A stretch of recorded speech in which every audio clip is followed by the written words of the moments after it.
Bonjour, bienvenue à Maison de la Détection. Aujourd'hui, je vais vous faire la visite de la station de réception directe Géosud. Alors les images satellites, ça sert à faire beaucoup de choses. Ça peut servir au suivi de l'étalement urbain, à la cartographie des incendies de forêt, au suivi des coupes rases forestières par exemple. Donc plein d'applications. Mais ça reste quand même une affaire de spécialiste. Et quand on n'est pas spécialiste, on a quand même beaucoup d'obstacles à lever. Il faut déjà savoir si le type de données est utile pour le problème que l'on a à régler, quel type d'image ensuite en particulier il faut utiliser, disposer des compétences, des équipements. Donc ça fait quand même beaucoup de choses pour arriver, disons, à utiliser de manière opérationnelle ces images-là. Alors c'est pour lever ces obstacles que sont nés il y a quelques années le projet Géosud et le pôle national TEIA.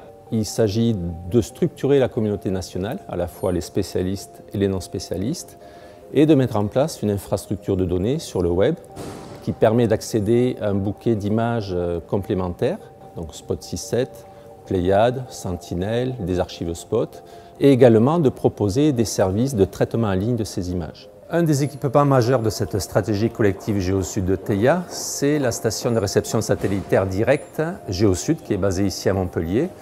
Et elle comprend 3 composantes, l'antenne de réception satellitaire, ensuite un terminal de réception qui est une sorte de décodeur et le signal qu'on appelle la télémesure qui est envoyé directement par le satellite vers l'antenne et ensuite qui est transformé par le terminal en image exploitable par les utilisateurs.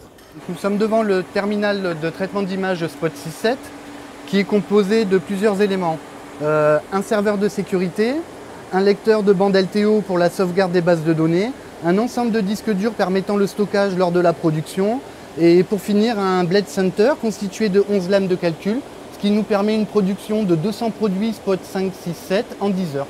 Alors nous allons rentrer maintenant dans la salle des opérations de cet ensemble d'équipements. On a ici les 3 postes de contrôle de la station de réception Géosud. Ce poste-là, c'est celui qui pilote l'antenne. Ce poste-là, c'est celui qui pilote le terminal de réception Spot 6.7. Et ce dernier, c'est celui qui sert à placer les programmations qui correspondent aux demandes des images par les utilisateurs.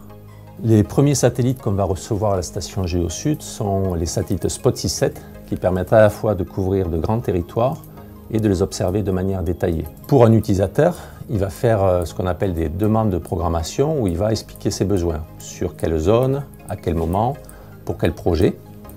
Une fois que ça s'est fait, on instruit ces demandes-là et ensuite on les transmet directement via les terminaux qu'il y a ici vers l'industriel qui opère, disons, ces satellites Spot 6.7 Airbus. Et chaque fois qu'il y aura une image pour Géosud, notre antenne sera capable de suivre précisément les satellites au moment où ils font les acquisitions. La télémesure est reçue, elle est ingérée par notre terminal Spot 6.7, le catalogue est automatiquement mis à jour et ensuite on utilise le terminal pour fabriquer les images à destination des utilisateurs. Qu'est-ce qui descend aujourd'hui? Je vais regarder sur l'unité de programmation tout de suite. Alors a priori ce serait la zone bordelaise. Mais à quelle heure le satellite passe aujourd'hui? Dans 2h50. D'accord, ok.